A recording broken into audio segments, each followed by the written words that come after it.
You ever have a day where the whole world just flips upside down in one breath?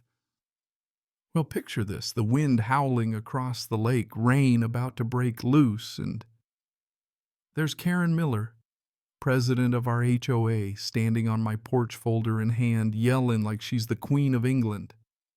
And I'm just the poor guy she's come to evict. We'll sue you, James. This cabin breaks every rule in the book, she shouts. Hair-whipping eyes on fire, that stack of paper shaking in her grip, like she's about to throw the entire legal code at me. Yeah, that happened. And I just stood there, arms folded, listening. Didn't give her the satisfaction of flinching.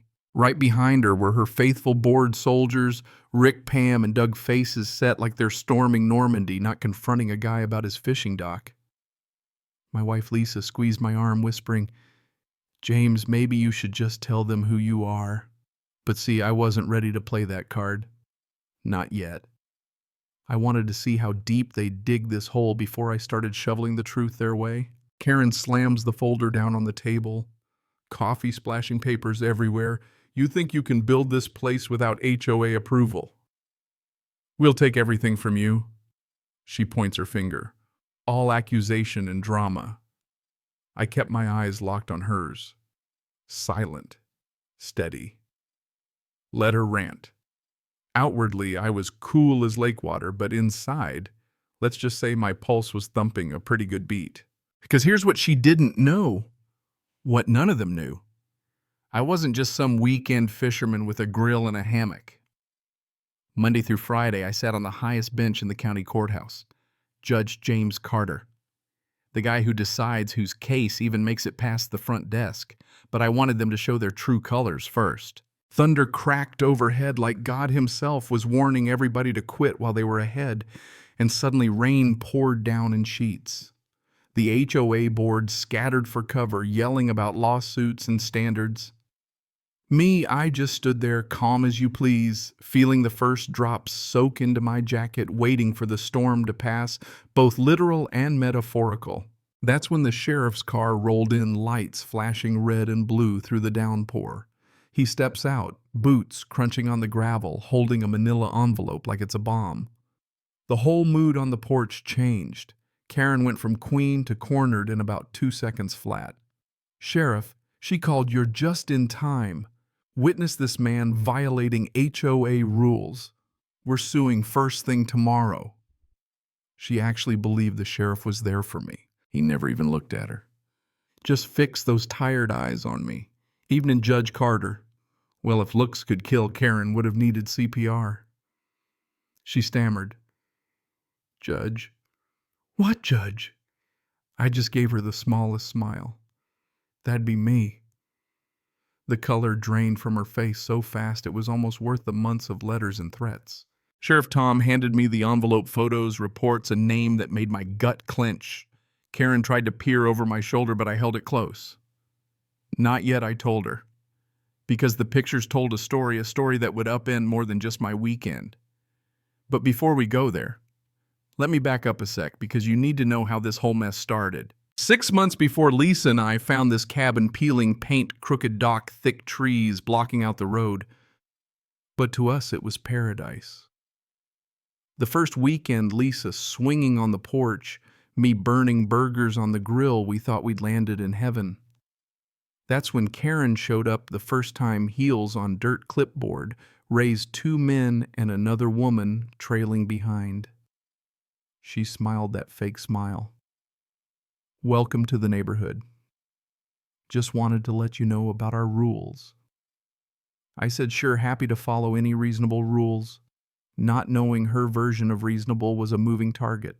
A week later, we got our first letter. Wrong paint color. Then another dock too long. Then roofing violations. At first, we laughed. Changed a few things, ignored the rest, figured it'd blow over. But Karen doesn't blow over. She shows up with a tape measure, calls emergency meetings, and starts talking legal action when we build a little tool shed for fishing gear. Some neighbors stopped waving. HOA letters piled up. But what she didn't know, what I never told them, was that I was the one man who could shut down their circus before it started. So here we are months later, storm raging outside and inside. Just as I'm about to set the record straight, the sheriff hands me photos showing Karen with a local developer, envelopes exchanging hands cash, and the guy with her under investigation for fraud. I hold up the photo and quietly tell her, "You might want to stop talking." Karen went pale as the rain.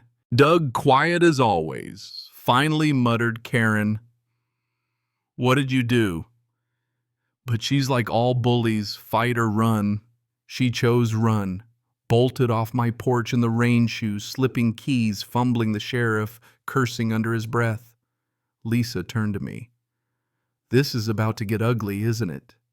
"Yeah," I said. "It is." Next morning, Karen comes back, this time in a pressed blazer, new lawyer in tow box truck, full of bright yellow violation signs, HOA camera kid, filming everything. She's posting notices, serving papers, trying to record my non-compliance for the whole world to see. Sheriff Tom tells her to stay on the road, not trespass.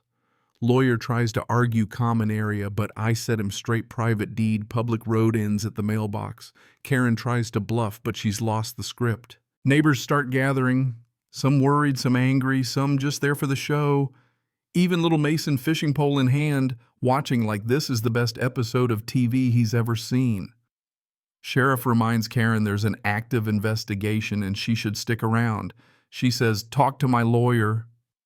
The tension was thick as mud.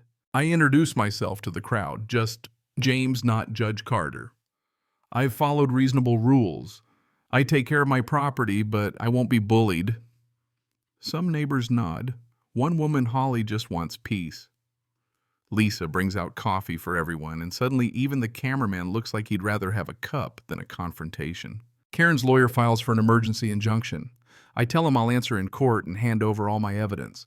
Turns out, our property predates their covenants by 30 years, and I've got the paperwork, permits, old maps, and even a neighbor named Eleanor who can swear to it on a stack of Bibles. The look on the attorney's face said he knew it was over, he just didn't want to admit it. But Karen, she's like a gambler on her last chip. That afternoon, her heavy equipment team tries to tear down my dock. Rain still, fresh ground soft, they bring in an excavator. The thing barely makes it down the drive before the bank gives way, and that giant yellow beast slides right into the lake with a crash.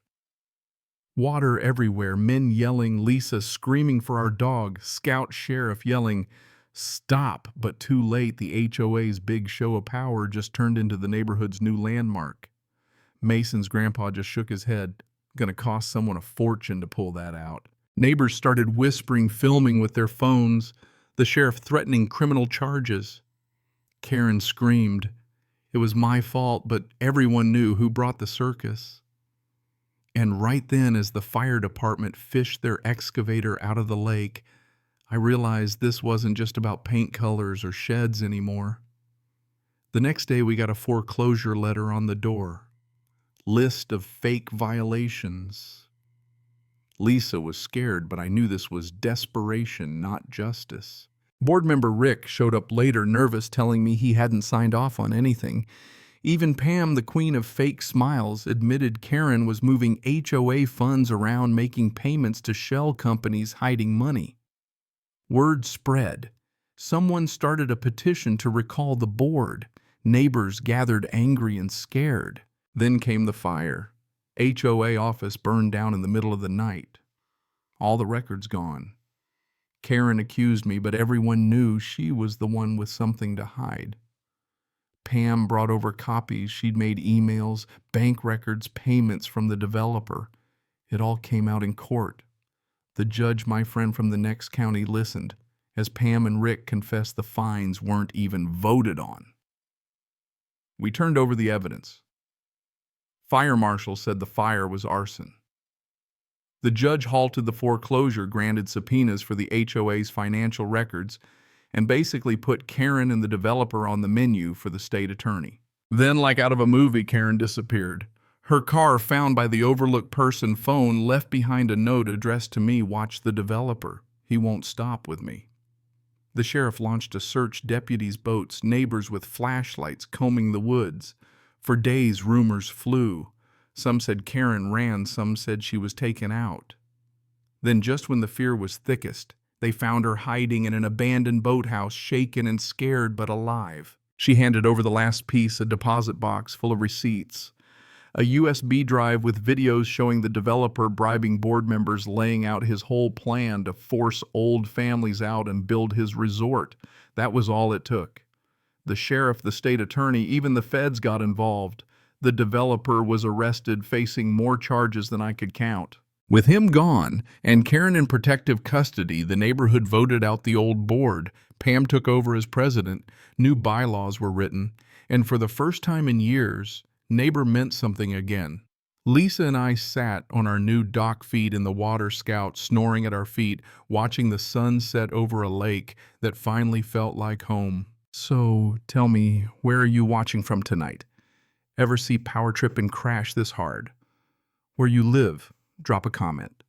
Share your thoughts on justice, on neighbors, on what makes a community tick.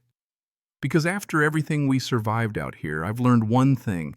Fear may build an empire, but it never builds a home.